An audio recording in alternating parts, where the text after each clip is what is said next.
bəs həmin o xanım İtaliya vətəndaşı olan, qeyri-müslim olan o xanım müsəlman oldu. Ramazan-ı Şərif orucunu da tutdu. Mustafa hocam, keçən səfər bizə Umrədə başınıza gələn təsirli bir hadisə anlatmışdınız. Yenə varmı belə başınızdan keçən, Umrədə gördüyünüz maraqlı, qeyri-adi hadisələr?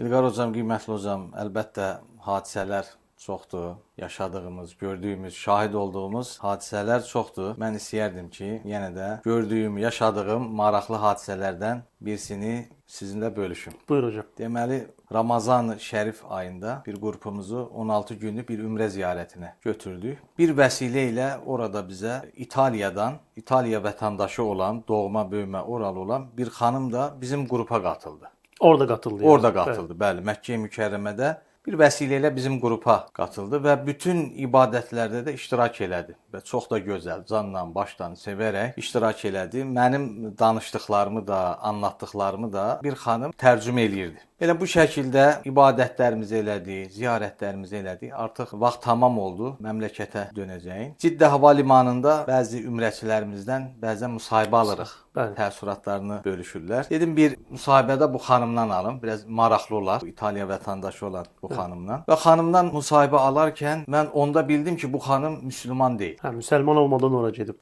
Müsəlman olmadan bir vəsilə ilə oraya gəlmiş. Yəni normalda bildiyimiz üzrə qeyri-müsəlmanların, müsəlman olmayanların Harəm-i Şərifə girməyi qadağandır. Bəli, Normalda doğrudur. girə Bu bilmirlər. ayətdən də sabit, amma bir şəkildə girmiş. Mən də təsirləndim. Müsəlman deyiləm dedi. Amma dedi, müsəlmanlar burada mən çox sevdim. İslamiyyətə olan sevgim, məhəbbətim mənim burada çoxaldı. Çünki dedi, mənim valideynlərim, mənim anam, atam mənə İslamiyyəti bu şəkildə anlatmamışdılar. İslam haqqında demək ki, ön Bəli, yarğıları var. Eynən. Yanlış İslam düşüncələr haqqında var. deməli yanlış, xoş olmayan fikirlər söyləyiblər. Amma mən burada deyir tamamilə fərqli bir İslam gördüm və İslama, müsəlmanlara mənim burada məhəbbətim çoxaldı. Isə bu şəkildə artıq biz ayrıldıq. O İtaliyaya, biz Azərbaycana, vətənimizə döndük. Aradan bir neçə ay keçmişdir ki, bir ümrəçimizin vasitəsilə mənə deyildi ki, xəbər verildi ki, bəs həmin o xanım İtaliya vətəndaşı olan, qeyri-müslim olan o xanım müsəlman oldu. Subhanallah. Bəli, elhamdülillah. Müsəlman oldu. Hətta bu il Ramazan-ı Şərif orucunu da tutdu ömründə.